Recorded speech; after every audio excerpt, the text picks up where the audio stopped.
Iya. Halo Kak, Assalamualaikum. Ya, Waalaikumsalam warahmatullahi wabarakatuh. Eh, Tadi hapus memori dulu Kak. Siap, santai, santai. Mohon tadi. Aman, aman, aman. Suara masuk Kak, aman Kak suara. Aman, aman, sebentar. Oke, Oke. siap. Ya, apa kabar nih Kak nih? Alhamdulillah, kabar baik. Abi gimana kabar? Sehat? Alhamdulillah sehat. Alhamdulillah. Waduh, ini ganggu nih ngajakin ngobrol udah buka tapi Kak, udah Wis, makan berat. saya kalau lagi bulan puasa, nafsu makan beratnya justru berkurang ya. Nggak terlalu, Kurang. Oh gitu. Jadi cuman cukup dengan jadi makan ringan. cukup dengan lontong Makan dan kurma udah kerupuk. kenyang sebenarnya. Waduh. Iya, jadi Oh gitu. iya, Makan lagi ini tengah malam apa sahur? sahur paling. Iya, nggak terlalu lapar Sahur. soalnya jadinya. Alhamdulillah lah. Yes emang. Iya iya iya. Habis sendiri gimana nih? Udah Iya, makan belum? iya Kak. Udah sih tadi sama, baru. Emang sama sih kalau buka tuh nggak nafsu gitu. Paling makannya nanti jam 10 gitu. Iya, Jam setengah 11 kadang. nggak terlalu nggak Iya, iya, nafsu iya. makannya nggak terlalu seperti normal lah. Udah cukup Mm-mm. Iya. dengan berbuka. Di GDC hujan, hujan Kak? Hujan, alhamdulillah. Tapi kayaknya sekarang udah bereda deh. Hujan. Iya, di sini hujan nih. Kira Nih, udah berhenti juga Tapos nih. baru hujan Tapos. Iya, udah dari tadi Isa sih. Hmm, Isa, pas Isa langsung hujan tuh. siap-siap, Iya Kak, malam ini saya ngundang kakak mendadak nih beberapa hari yang lalu. Ngisi waktu Kak, biasa nih siap, daripada gabut kan. mantap. Ngobrol-ngobrol aja kita ya.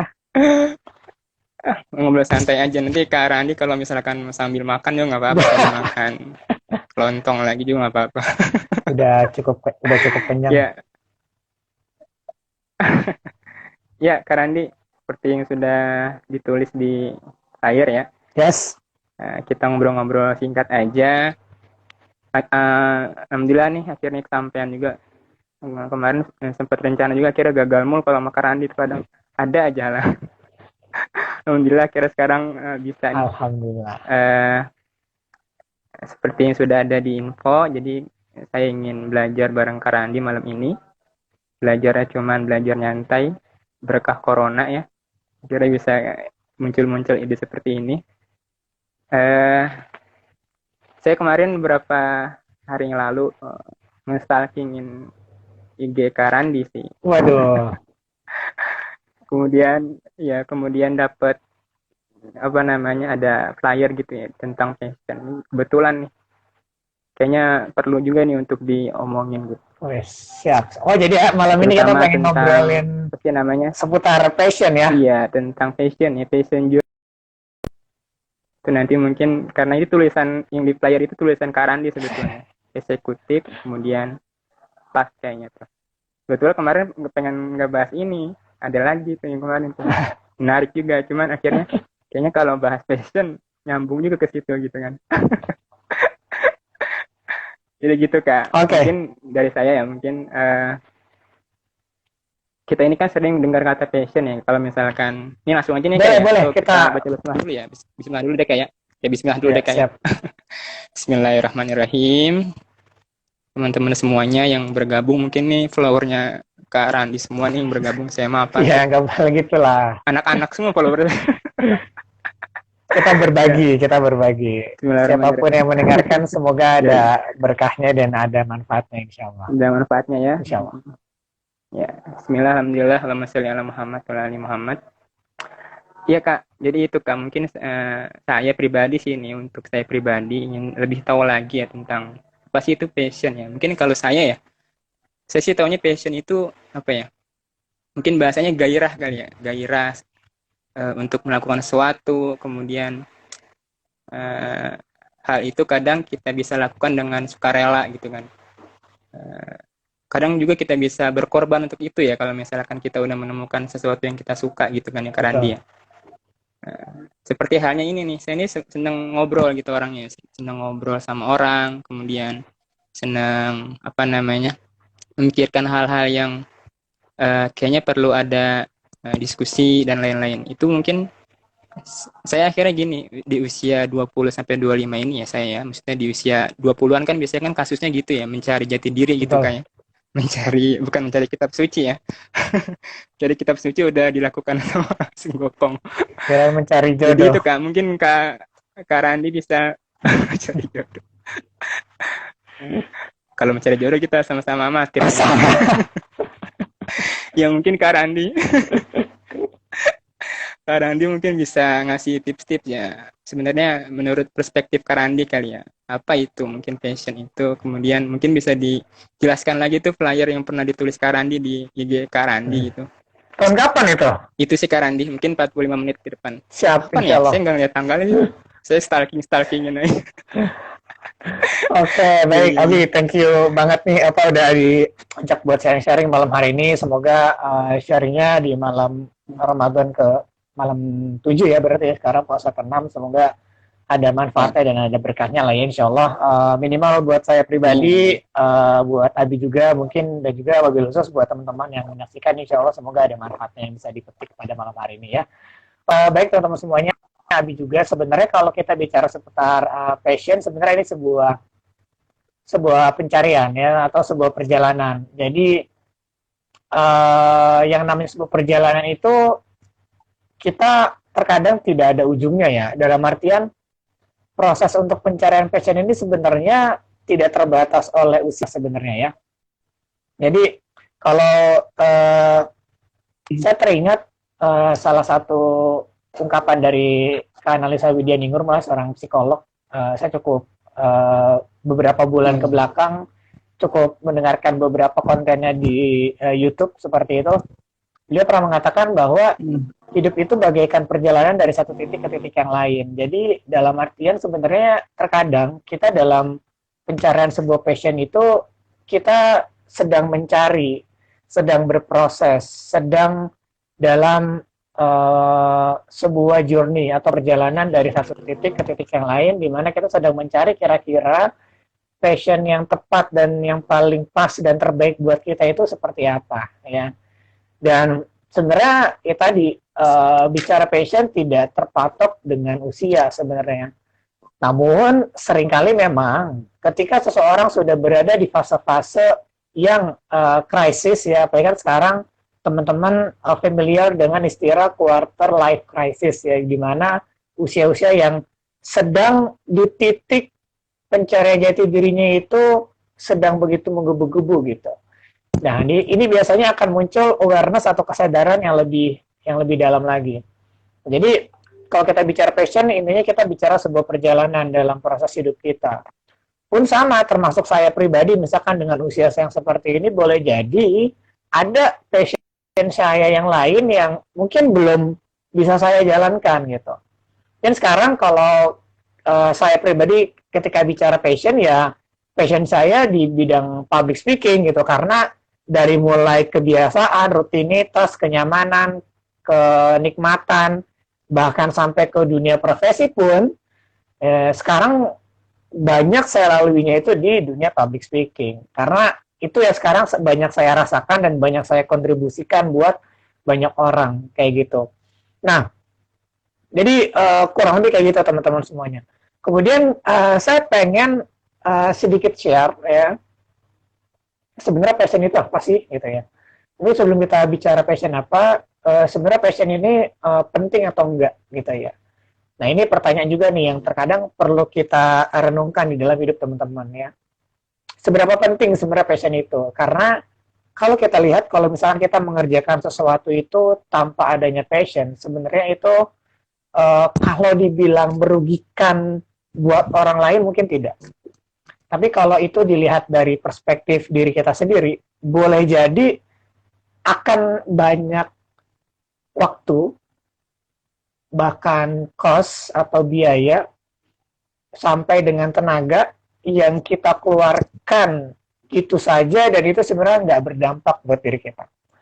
Nah, maka kalau saya bicara passion, seringkali saya sampaikan bahwa passion itu sesuatu yang berdampak, yang berimpact, yang berpengaruh buat diri kita. Jadi kayak gitu. Jadi sesuatu itu ada nilainya. sesuatu itu ada impact-nya, sesuatu itu ada pengaruhnya. Sehingga itulah mengapa passion itu menjadi suatu hal yang dibutuhkan buat kita. Kenapa? Karena dengan adanya passion itu, nilai atau development, self development dalam diri kita tuh akan bertumbuh dan berkembang. Jadi kayak gitu ya. Kalau kita bicara seberapa penting passion itu. Nah kemudian ada juga yang nanya ke saya, Kak, kira-kira bedanya passion, kemudian hobi, terus sama bakat itu apa? Ya kan? Itu kan tiga hal yang satu garis Ya, biru tuh ya. sering diutarakan. Sering diutarakan juga kan bedanya passion, kemudian hobi, dan juga bakat itu seperti apa. Ya. Bakat. Nah, kalau kita bicara tentang bakat, bakat itu sesuatu yang kalau secara ilmiah itu ada garis keturunan atau ada apa ya? Ya memang berbakat di situ gitu. Kayak ada apa ya? Ada darah dagingnya lah ya berbakat itu. Ada gen. Ya, contoh. Contoh seseorang yang mungkin orang tuanya itu seniman, biasanya sih ini konteksnya ke seni ya, biasanya banyaknya ke seni. Itu akan turun ke anaknya biasanya, walaupun nggak semua, tapi biasanya. Contoh, saya ambil contoh paling simpel. Hampir kebanyakan para musisi ya, itu kalau anaknya itu pasti nggak beda jauh punya bakat musisi. Ya. Misalkan siapa ya? Kita bicara misalkan Ahmad Dhani, ya kan anaknya Al Eldul, tiga-tiganya jago main musik, ya kan? Atau misalkan kita bicara yang kemarin baru nikah ya, anak Hermansyah, anaknya Aurel juga jago nyanyi gitu ya.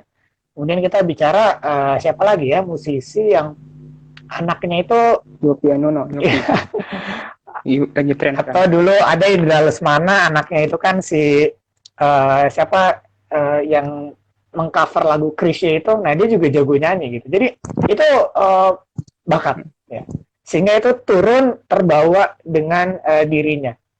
Ya, atau pemain bola juga mungkin juga kurang lebih seperti itu. Memang berbakat dari kecil biasanya ya, dari belia. Jadi tinggal diasah aja sebenarnya. Nah itu kan bakat. Makanya kalau kita di psikolog itu adalah cek bakat kan ya, bukan cek passion ya kalau di psikolog kan ya. Bagaimana mencek bakat seseorang ya kan ya? Ada nggak di psikolog itu untuk mencari passion seseorang? Biasanya jarang ya. Seringnya kita tuh mencari bakat ya kan, bagaimana mengenal bakat kita ya kan, tes minat bakat ya kan, bukan tes minat passion. Karena itu bakat itu ada apa secara ilmiahnya bisa dicek ya, entah melalui MBTI segala macam lah, itu bisa dilihat dari situ. Walaupun itu enggak 100%, tapi biasanya bisa dilihat dari situ. Nah, kalau kita bicara bakat, itu belum tentu passion. Kenapa? Karena boleh jadi orang yang berbakat, tapi tidak menekuni bakat tersebut, dan akhirnya tidak menjadi sebuah nilai buat dirinya. Paham nggak maksud saya? Jadi ada orang yang berbakat nih, dia punya bakat jadi seorang musisi, tapi dia nggak passion, dia nggak pengen jadi seorang musisi. Akhirnya bakatnya dia itu ya nggak terasa juga kan. Walaupun dia sebenarnya berbakat dan punya potensi di sana buat jadi passion, tapi dia nggak menggeluti itu. Nah, jadi kayak gitu ya. Kalau kita bicara tentang bakat, ya sudah kita bicara tentang bakat. Nah, yang kedua ada yang namanya hobi. Nah, kalau hobi ini sebatas kita bicara kesenangan, sesuatu yang kita suka. Dan sama impact-nya juga, nggak semua hobi itu akan bernilai berimpact buat diri kita. Bahkan antara positif dan negatifnya itu cenderung netral kalau hobi itu ya. Bahkan ada yang bilang hobinya tidur lah, hobinya main game gitu kan. Itu kan suatu hal yang nggak bisa kita akomodir atau nggak bisa kita ambil kesimpulan, oh saya memang berbakat dari hobi itu gitu ya, nggak bisa. Karena memang konteksnya hobi itu just sebatas sebuah kesenangan. Kita tuh senang melakukan itu dan kita tuh suka lupa waktu ketika melakukan hal tersebut. Jadi itu bicara hobi. Dan hobi nggak mengenal jago atau enggak. Pokoknya gue suka, ya pokoknya gue hobi lah. Orang hobi main bola nggak peduli dia jago main bola atau enggak, yang penting dia hobi kan. Beda dengan bakat. Kalau bakat itu biasanya ada sebuah nilai yang lebih ya, kelebihan yang dimiliki. Nah itulah hobi ya. Jadi bakat, hobi, semoga teman-teman bisa menangkap sampai sini. Dan terakhir adalah passion. Nah inilah Kalau saya sering kali, passion itu sering saya sampaikan bahwa sesuatu yang berdampak, bernilai buat diri kita. Jadi ketika kita melakukan sesuatu, itu tuh ada dampaknya, baik secara material maupun secara non-material. Gitu ya. Dan seringkali kita itu dihargai, kita itu mendapatkan sebuah apresiasi berdasarkan passion yang kita miliki. Bukan dengan hobi ya, tapi dengan passion yang kita miliki. Seseorang yang punya passion di dunia sepak bola misalkan, ya dengan skill bermain sepak bolanya itu dia akan bisa dihargai dengan skillnya itu. Atau seseorang yang passion dengan public speakingnya itu akhirnya mampu membuat dia itu akhirnya dihargai. Nah, apakah passion itu bisa berawal dari hobi? Bisa. Apakah passion itu bisa berawal dari bakat? Justru bisa. Atau bahkan passion itu bisa sama sekali bukan bakat dan bukan hobinya, tapi dia passion di situ. Gitu ya. Contoh ya kayak saya lah misalkan. Apakah saya berbakat dari kecil untuk berbicara kayak gini? Enggak. Saya dulunya itu introvert ya, hampir 85% introvert ketika zaman SMP. Jadi kemampuan public speakingnya bukan dari bakat. Bukan juga dari hobi. Kalau saya ditanya apakah saya hobi berbicara, kan enggak juga ya. Jadi kalau passion ini memang sebuah passion akhirnya sebuah pencarian ya, sebuah proses. Jadi beda dengan hobi ya. Kalau hobi nggak mengenal dia ahli atau enggak kan, nggak sampai ke ranah sana. Sekedar memuaskan aja ya, memang senang, memang suka. Kalau bakat itu bawaan dan itu emang genetik dan emang itu ada toolsnya di dalam dunia psikolog atau di dalam dunia ilmiahnya. Tapi kalau passion ini istimewa. Seseorang bisa mendapatkan atau melakukan sesuatu yang bukan bakatnya, bukan hobinya, tapi itu bisa passionnya. Dan banyak kok orang yang kayak gitu. Tergantung bagaimana dia mencari tadi, ya kan. Proses pencarian untuk bisa mendapatkan passion itu. Jadi itulah kalau kita bicara passion, ya. Nah ini kalau kata salah satu mentor saya ya, Coach Evan M. Kausar, dia pernah bilang bahwa passion itu sebuah energi di dalam diri kita, teman-teman, yang membuat diri kita ini semangat dan membuat pikiran kita ini selalu aktif bekerja. Ya, jadi itu passion. Kalau yang pernah saya dapatkan dari Coach Evan Muhammad Kausar ya. Jadi sebuah energi yang terpendam di dalam diri kita. Yang terkadang kita sendiri belum membuka energi itu dan kita belum tahu energi kita tersebut gitu ya.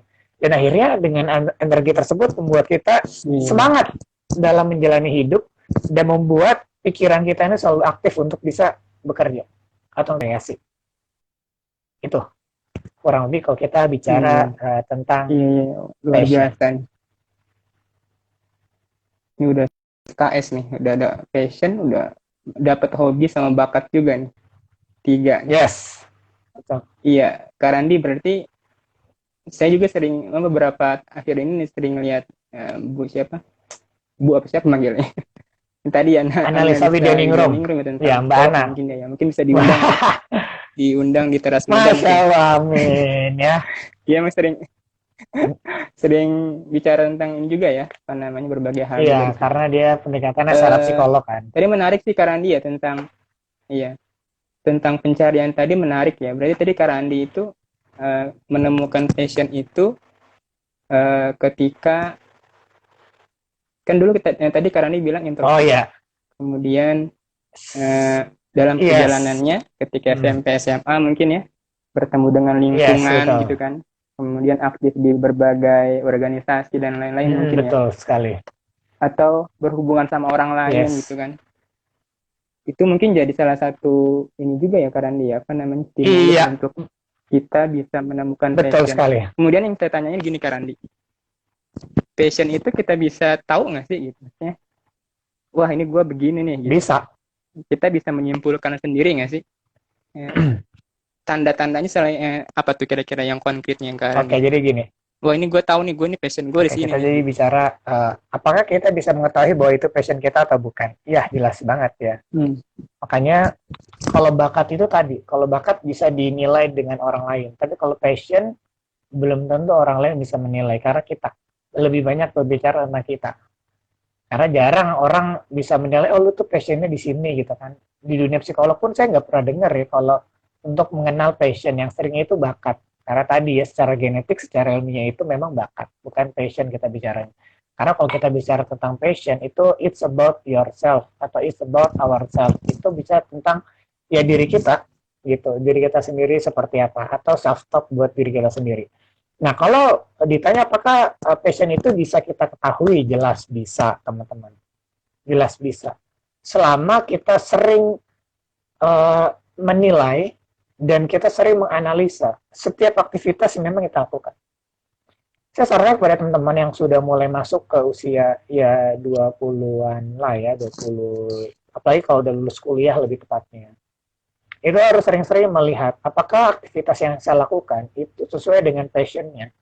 Karena jangan sampai gini loh teman-teman, jangan sampai anak-anak muda zaman sekarang itu banyak melakukan aktivitas sesuatu, menghabiskan banyak waktu, menghabiskan banyak tenaga, tapi sebenarnya itu nggak berdampak apa-apa. Ngerti nggak maksud saya?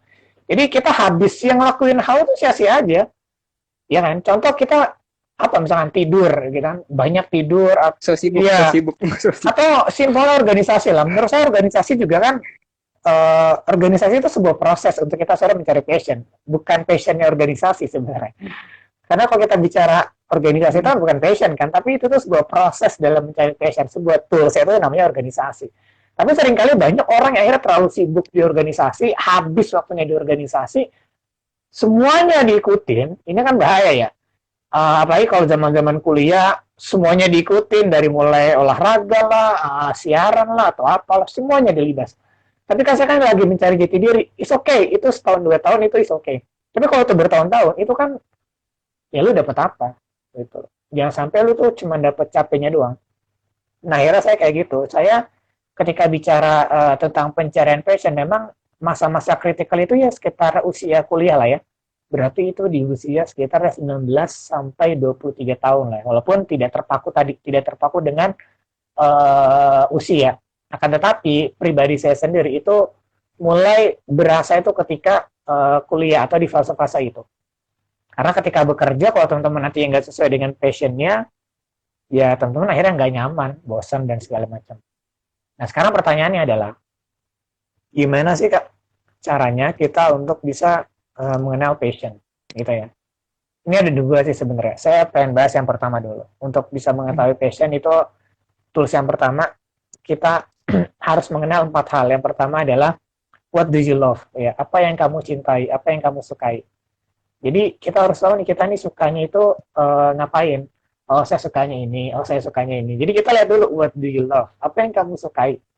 Ketika kita suka itu kan, akhirnya kita melakukan sesuatu itu tanpa disuruh. Saya tanpa disuruh sama orang tua. Saya tanpa disuruh belajar public speaking sama orang tua saya udah belajar kemana-mana tentang public speaking gitu. Dan itu nggak disuruh sama sekali. Kenapa? Karena saya suka dengan public speaking. Orang nggak usah nyuruh saya, tapi saya udah suka gitu ya. Jadi what do you love? Apa yang kamu suka nih? Nah, tapi nggak berhenti di situ, teman-teman. Pertanyaan yang kedua, what can you do? Atas apa yang kamu cintai, akhirnya apa yang dapat kamu lakukan? Jangan sampai kita suka sesuatu, tapi ternyata dari yang kita suka itu, kita nggak bisa melakukan sesuatu tersebut. Kayak cuman suka aja gitu. Tapi kita akhirnya, akhirnya jadi sebuah rutinitas, akhirnya cuma jadi sesuatu yang nggak ada hasilnya gitu. Nilai, hasil atau nilai nilai tadi. Betul. Nilai tadi ya. Jadi what do you love, terus what can you do, apa yang akhirnya kamu nanti dapat lakukan gitu. Oh, ketika saya suka dengan public speaking, ya what can you do, akhirnya saya bisa apa ya, saya bisa berbagi, saya bisa sharing, saya bisa A, saya bisa B, saya bisa MC, moderator, segala macam. What can you do gitu ya. Misalkan main games, main games, what can you do dengan main games misalkan kayak gitu kan. Nah, kan seringkali banyak orang walaupun sekarang gamers itu jadi sebuah profesi, tapi kalau untuk menjadi sebuah passion, menurut saya sih belum menemukan juga ya titik itu menjadi sebuah passion gitu loh. Itu yang kedua. Yang ketiga adalah what can you get? Apa yang akhirnya kamu dapatkan? Nah, ini biasanya bagi orang-orang yang nanti sudah lulus kuliah, pastinya kalian akan berpikir di poin yang ketiga. What can you get? Apa yang kamu dapatkan dari passion tersebut? Oh, jangan saya nggak dapat apa-apa, dapat capeknya doang, ya? Atau jangan-jangan yang nggak menghasilkan apa-apa buat saya, baik secara materi maupun secara non materi. Ya. Untung-untung secara materi nggak dapat, tapi setidaknya secara non materi dapat. It means ya dapat kepuasan lah. Contoh, makanya banyak orang yang bekerja sesuai dengan passion, tapi materinya nggak dapat terlalu banyak, tapi dia puas. Kenapa? Karena sesuai dengan passion, walaupun gajinya biasa aja misalkan. Nah itu what can you get? Kita dapat sebuah kepuasan baik secara materi maupun non materi, dan itu nggak bisa dipungkiri teman-teman. Ya, kita sebagai manusia kan butuh yang namanya kebutuhan itu kan, untuk bisa menafkahi, untuk bisa memenuhi kebutuhan kita. Nah, kalau kepuasan salah satunya itu tidak terpenuhi, ya terus ngapain kita ngelakuin hal tersebut gitu. Jadi what can you get? Itu yang ketiga. Dan terakhir adalah what can you feel? What do you feel? Jadi apa yang kamu rasakan? Kebahagiaankah? Kepuasankah? Karena ada orang-orang yang melakukan sesuatu itu akhirnya hampa ya, nggak puas atau nggak bahagia dan merasa gitu-gitu aja dan sebagainya. Jadi nggak merasakan apa-apa akhirnya. Jadi 4 pertanyaan ini, what do you love, what can you do, what can you get, dan what do you feel, apa yang kamu rasakan, ini bisa melihat apakah aktivitas yang saya lakukan itu adalah passion saya. Biasanya keempat pertanyaan ini, kalau memang itu betul passion teman-teman, itu bisa menguatkan. Ya. Kalau cuma satu gimana Kak? Ya berarti boleh jadi itu nggak terlalu kuat. 2 gimana? Jadi semakin banyak yang terpenuhi, berarti passion kita akan semakin kuat. Gitu aja. Ya, itu yang pertama ya. Gimana? Iya. Jadi memang kita mengenal passion kita diri kita sendiri ya, tapi agak sulit atau distract ketika kita nggak mengenal diri kita kali ya. Maka gitu, dari itu bingung saya gitu, kalau bicara kan ada orang yang ditanya lo bilangnya nggak tahu mulu kan, biasanya kan aduh nggak tahu deh, ngalir aja gitu acaranya kan hidupnya. Iya, makanya saya sering kali kalau ngasih materi tentang passion itu pasti poin pertama adalah know yourself. Karena passion ini harus bicara sama diri kalian. Kalau kita bicara bakat tadi, itu kan tadi ya, orang bisa melihat entah dari apa, kalau sekarang kan cara mengenal bakat itu bisa dari apa aja ya. Bisa dari sidik jari ya kan, atau bahkan bisa Stephen ya kan, atau bahkan bisa dari ngerjain sebuah tes psikotes gitu ya. Tapi kalau passion enggak, passion itu mengenal diri teman-teman gitu loh. Jadi intinya ya memang kita harus tahu diri kita ini kayak gimana gitu. Nggak bisa kalau kita bicara passion itu kita nggak bicara sama diri kita, nggak know yourself, itu menurut saya nggak bisa, karena passion itu sangat erat kaitannya dengan diri kita sendiri. Berbeda dengan bakat. Kalau bakat bisa diteliti, bisa dianalisa dengan sebuah genetika atau dengan sebuah sesuatu yang sifatnya ilmiah tadi ya.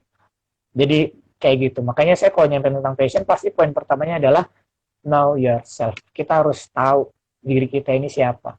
Kita harus tahu kita ini banyak melakukan aktivitas yang di bidang apa. Kita harus tahu kelebihan dan kekurangan diri kita kayak gimana. Kita harus tahu selama ini kita banyak mengeluarkan cost secara biaya untuk apa. Itu semua nanti kita rangkum. Akhirnya saya tahu kan kenapa saya bicara public speaking, dan saya berani itu bisa berani menyatakan bahwa mungkin saat ini itu adalah passion yang saya geluti. Karena dari segi waktu, saya banyak menghabiskan di situ. Kemudian dari segi cost atau biaya, saya banyak menghabiskan di situ. Walaupun biaya kuliah jauh lebih mahal daripada biaya menekuni public speaking, tapi kalau kuliah kan saya dibayarin. Tapi kalau misalkan public speaking, itu saya ikut sendiri, benar-benar nabung segala macam. Dan itu banyak cost yang keluar untuk public speaking itu. Dan yang ketiga akhirnya kontribusi. Akhirnya banyak hal yang saya lakukan akhirnya dengan public speaking tersebut. Jadi gitu Abi. Jadi memang betul banget bicara passion itu harus banyak-banyak bertanya ke diri kita sendiri. Gitu. Iya, berarti memang kuncinya mengenal diri lebih dulu gitu ya tahapannya. Oh iya. Kalau kita ingin tahu passion kita ya. Betul, yang mahal itu mengenal. Insya Allah nih daging semua. Yang mahal itu mengenal diri sendiri ya. Karena mengenal diri sendiri itu nggak akan ada. Kalau kita mengenal orang lain, itu mungkin kita mudah. Tapi mengenal diri sendiri itu sulit. Dan kita seringkali menilai mengenal orang lain daripada diri kita sendiri. Apalagi anak-anak muda zaman sekarang ya. Mudah kita menilai, mengenal orang lain. Kepo. Tapi ditanya diri sendiri itu susah. poin orang Cara sebenarnya. paling simpel kayak gini. Apakah teman-teman sudah kenal dengan diri teman-teman? Saya kasih tuh, saya cuma satu. Saya kasih waktu teman-teman 3 menit, dan selama 3 menit itu silakan teman-teman tuliskan berapa banyak kata sifat atau kata kerja yang melekat di dalam diri teman-teman selama 3 menit. Kalau teman-teman hanya menuliskan 1, 3, 5, atau bahkan ketika di tengah jalan bingung mau nulis apa, itu tanda kalian nggak tahu diri kalian. Gua ini kayak gimana ya orangnya ya? Dan itu banyak. Semakin banyak Semakin gitu, mengenal ya semakin tahu lah, iyalah. Kita gitu. dikasih waktu cuma 3 menit lah. Masa kita nggak tahu? Contoh kalau saya kasih waktu, misalnya saya dikasih waktu 3 menit, saya akan tuliskan semua hal tentang saya gitu loh. Jadi itu biasanya salah satu cara ya, apakah kita sudah mengenal diri atau belum. Misalnya saya kasih waktu 3 menit, teman-teman saya akan tuliskan all about yourself. Dan biasanya sih orang bingung, apa ya? Kayak gitu, karena orang jarang ya menilai dirinya tuh jarang. Lebih banyak tuh ngarang. Kalau ngarang yes ya. Dan kalau misalnya dikasih waktu 3 menit, minggu depan saya suruh tulis lagi, pasti beda. Itu kan ketahuan ya, akhirnya wah ini ngarang nih, kayak gitu. Dia nulis sekarang orangnya gini, tohnya seminggu kemudian dia nulisnya kayak gitu, wah ngarang. Iya, karena ya kita nggak tahu diri kita. Berarti indikasi berubah tadi itu belum ajak. Iya. Kalau ada indikasi kita misalkan. Iya, benar. Kita begini, cuman ketika berjalannya waktu, kita melihat diri kita ini berubah lagi misalkan. Nah, mungkin pertanyaan selanjutnya kali ya, bisa berubah nggak tuh Kak? Biasanya? Itu dia, kan tadi kan bilang dalam perjalanan. Makanya di era zaman sekarang ada namanya tuh galau atau labil. Itu kan istilah-istilah zaman sekarang muncul. Kenapa galau? Kenapa labil? Ya, karena dia nggak tahu.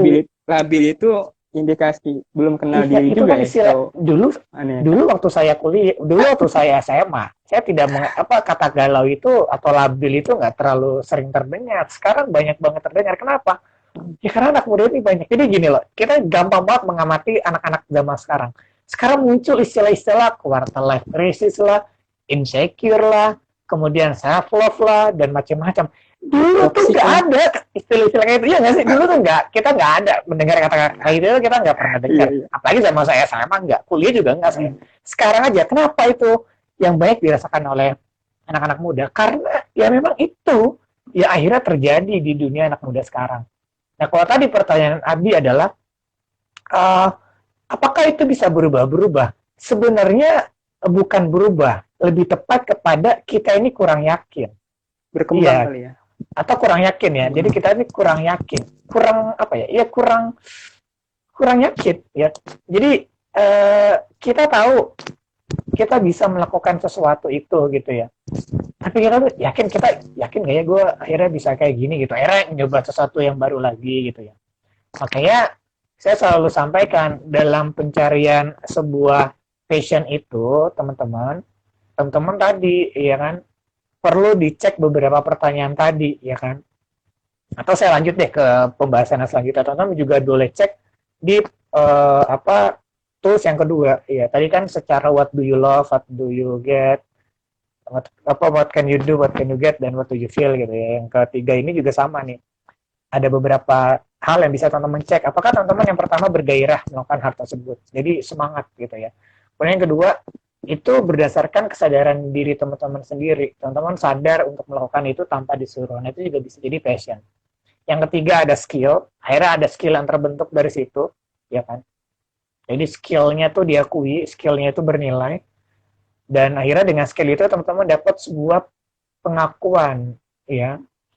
Karena ada tuh salah satu kebutuhan yang paling tinggi dari manusia itu kan kalau berdasarkan teori Maslow itu namanya apa tuh needs apa yang paling tinggi itu saya lupa. Nah itu kan pengakuan ya, legacy buat diri kita. Jadi kita diakui.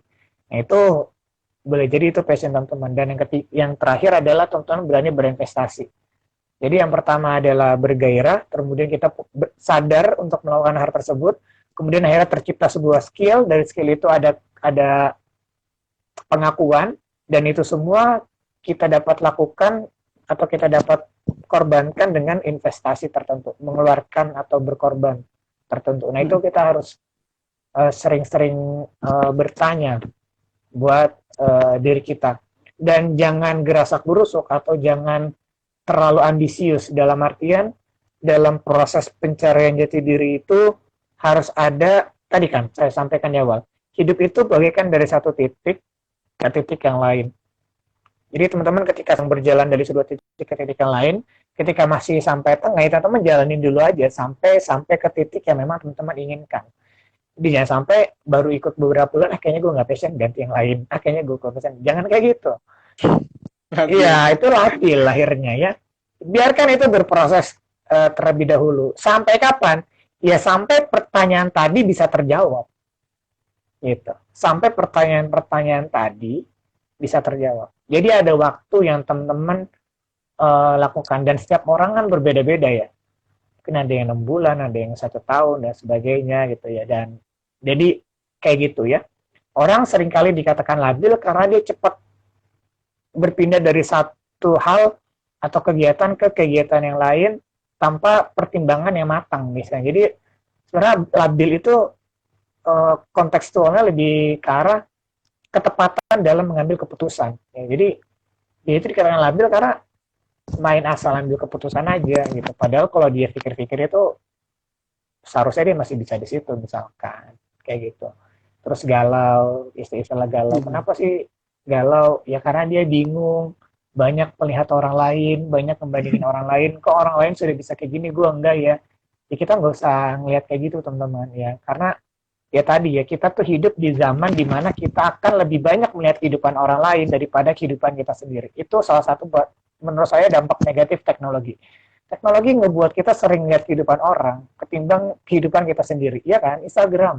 Berapa banyak kita lebih sering lihat Insta story, itu kan kehidupan orang. Iya kan? Daripada kehidupan kita sendiri. Akhirnya kenapa? Akhirnya kita resah sendiri, teman-teman. Ya karena itu, ya kan? Insecure sendiri benar ya. Banget. Jadi insecure itu sederhananya bukan karena kita, tapi bukan karena orang lain, tapi karena kita selalu melihat kehidupan orang lain, dan ketika kita melihat kehidupan orang lain dibandingkan dengan diri kita. Padahal ngapain kita nggak usah ngebandingin diri kita dengan orang lain. Setiap orang tuh punya style dan setiap orang punya rezeki masing-masing dan nggak mungkin tertukar dan sudah ditakdirkan semuanya. Jadi menarik ya tuh sudah, gitu lah. Menarik yang nggak kebilang nggak melihat orang lain. Ini ada yang nanya nih tapi nih. Profesor Quraisy ini teman saya nih, ada yang nanya nih teman saya nih. Boleh saya jawab nggak? Iya tadi. Dari Maria Ulfa. Tentang kenyamanan. Iya dari Maria Ulfa nih. Ini teman kuliah saya nih. Halo Maul ya, semoga selalu sehat nih.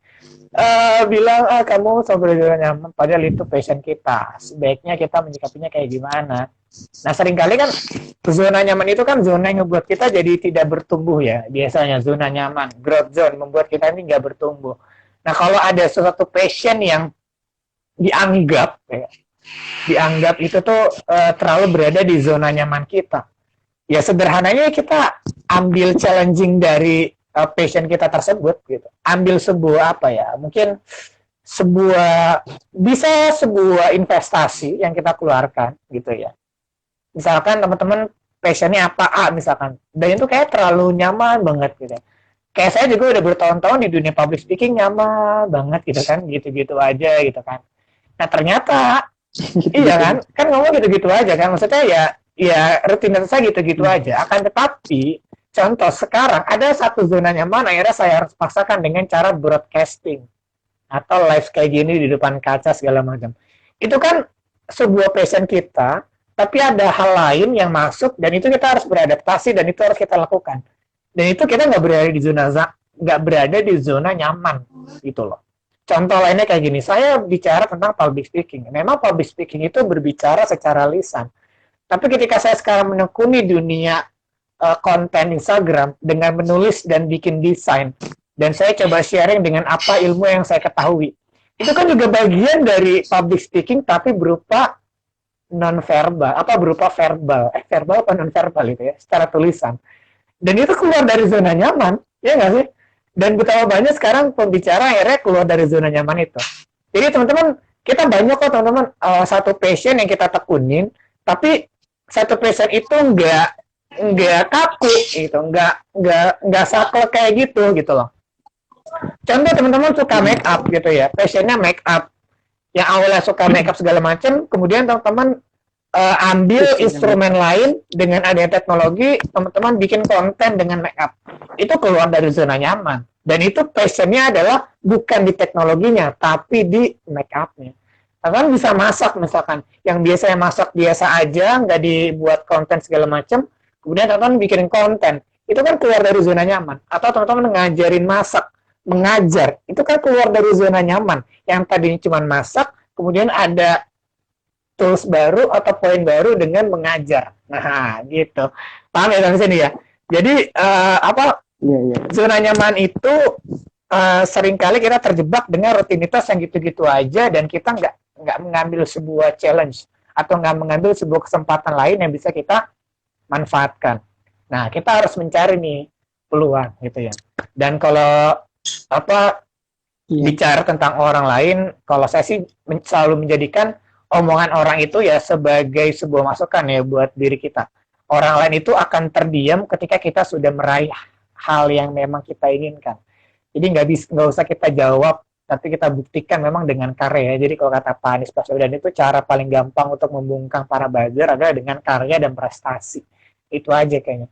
Nggak usah dibalas dengan retorika kata-kata, ya udahlah biarin. Sambil kita mengambil sebuah challenging, sebuah kesempatan, sebuah peluang yang bisa kita kaitkan dengan passion kita. Kayak gitu, sehingga kita nggak terjebak di zona nyaman. Gitu. Mantap ya? Iya. Iya. Mantap sekali.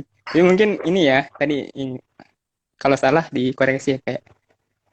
Ini 5 menit lagi nih kayak, udah 45 menit sebetulnya. Nggak apa-apa, santai. Dikit lagi kali ya. Saya mau komentar tentang tadi tuh Kak, berarti mungkin bukan gitu-gitu aja kali bahasanya kali ya. Tapi ketika kita sudah berada di suatu tempat yang zona nyaman tadi, yang tadi Kak Rani bilang ada tantangan, ambil gitu. Kemudian jadi sebuah challenge dan akhirnya bisa bertumbuh kita di situ gitu. Tadi kan Kak Rani kan bilang public speaking doang, kemudian Kak Rani challenge untuk bisa editor, menulis, sekarang broadcasting, desain, broadcasting. Gitu kan. Nah, itu sebenarnya bagian dari passion public speaking menurut saya. Cuman memang bertumbuh ibarat pohon mungkin berbuah gitu ya. Buahnya agak warnanya ranum-ranum gitulah ya kan. Banyak kok teman-teman, banyak. Mangganya kuning-kuningan. Jadi kita nggak terjebak di satu bidang. Jadi satu bidang itu kayak contoh ya. Teman-teman tahu nggak sih para pebisnis yang sukses itu, mereka tuh banyak banget kolaps-kolapsnya, atau mereka tuh banyak banget bidang lain akhirnya ditekunin. Kayak contohnya siapa ya? Kalau saya ambil contoh mungkin, jadi dia tuh bisnis contohnya itulah ya. Raffi Ahmad ya betul. Bola juga sekarang main bola coba. Banyak banget ya kan. Awalnya sebagai dunia entertain. Ya kan, kalau kita lihat basicnya dia itu kan entertain kan, sebuah public figure ya kan. Tapi akhirnya banyak banget konten kreator bisa dimasukin, kemudian berbisnisnya juga bisa dimasukin segala macam. Jadi banyak teman-teman. Dan itu bukan buat kita jadi keluar jalur. Kenapa? Karena basicnya kalau kita lihat Raffi Ahmadnya yang tadi ya, tetap kita ngeliat dia seorang public figure atau sebuah entertain yang jago bawa acara gitu kan. Dan gak menghilangkan karismanya dia dari bidang itu kan. Iya. Bahkan yang lainnya walaupun dia masuk ke YouTube segala macam, ya tapi itu sebagai nilai tambah. Ya. Jadi ada, kalau kata saya teringat salah satu istilah dari Kang Adnan ya, dia dari Muda Inspiratif, dia pernah menyampaikan dalam sesinya itu adalah kita ada konteks namanya kapal pesiar dan kapal sekoci gitu ya. Nah ini menarik juga nih. Jadi kapal pesiar itu sesuatu yang besar, di dalam kapal pesiar itu ada kapal sekoci. Nah ketika kita melakukan sesuatu, itu kadang kita tuh ada kapal sekoci kecil-kecilnya tuh. Yang mana terkadang akan membantu kita ketika di kondisi-kondisi yang darurat. Contoh misalkan saya kapal pesiarnya itu public speaking misalkan. Ya kan, atau di dunia training motivasi itu kapal pesiar saya tuh yang gede passionnya. Kemudian saya punya kapal skoci yang kecil. Misalkan saya bisa ya MC beberapa lah ya, walaupun MC kawinan nggak bisa, tapi MC yang sifatnya entertain atau apa itu bisa. Kemudian apalagi kapal skocinya bikin konten misalkan, apalagi skocinya misalkan ikut atau aktif di dalam sebuah kegiatan masyarakat atau apapun itulah misalkan. Jadi itu kan kapal skoci ya. Tapi saya fokusnya tetap di public speaking. Nah, jadi bisa ada orang yang dua kapal skoci, dua kapal pesiar, kapal skocinya banyak, itu bisa. Atau satu kapal pesiar, kapal skocinya banyak, itu bisa. Yang jadi masalah kalau 5 kapal pesiar, skocinya cuma satu, itu kan aneh. Jadi kayak gitu. Jadi nggak apa-apa. Iya ya. Itu bukan membuat kita jadi nggak bergerak sesuai passion, enggak kok. Tapi kita lebih ke arah kita mampu mengambil sebuah kesempatan atau peluang dari potensi yang bisa kita maksimalkan. Gitu, Abi. Iya, iya. Mantap. Istilah baru tuh tadi tuh. Itu saya, Kapal feri, kemudian skocinya banyak. ya, Mantap. itu saya juga tahu dari Ya, mentor saya tuh, kok Adnan Patron. Mantap ya. ya. Makasih banyak nih karena ini daging semua nih, walaupun nggak kerasa tuh udah hampir 1 jam nih kita nih. Jadi padahal saya janjinya 45 menit doang. Gak apa-apa. Ya menarik Kak Randi. Ada berapa yang saya catat. Tadi ada what do you love ya, kemudian ada what do you feel tuh ya, kunci 4 tadi ya Kak Randi, ya, what do you get, itu lagi apa tuh Kak Randi? What do you love? What can you do? What do you get? And what do you feel? Oh itu dia Love, juga. do, get, feel. Iya. Ya. 4 itu mungkin jadi takaran kita ya Kak Randi ya, dan teman-teman semua untuk lebih mengetahui passion kita. Dan tadi Kak Randi bilang bahwa kita kadang ke-distract sama lingkungan kita, orang lain, dan hal-hal yang membuat kita akhirnya labil, insecure gitu ya, khawatiran, dan lain-lain.